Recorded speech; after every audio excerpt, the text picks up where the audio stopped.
اوس خو ملي امنیت او امریکا نشته. داعش څوک حمایه کوي؟ طالبان ولې د پاکستان نوم نشي اخیستلی؟ جزئیات هم دلته وګورئ او چینل سبسکرایب کړئ. په جمهوري نظام کې د افغانستان د ملي دفاع وزارت د پالیسۍ او ستراتیژۍ مرستیال تمیم آسی وایي چې مخکې طالبانو بېلارې او پردي پالو سیاستوالو او د سیمې استخباراتو د افغانستان ملي امنیت ریاست او امریکا متحده ایالات د داعش ډلې په ملاتړ تورنول.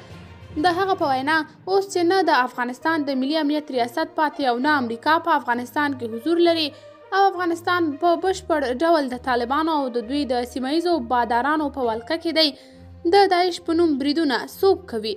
د نوموړي په وینا د ترهګرو لکه طالبانو او داعش پالنه ورته لنډمهاله عملیاتي چتر برابرول لنډمهاله ګټې لري، خو په اوږدمهاله کې د پالونکو لمنو ته یې اور رسیږي.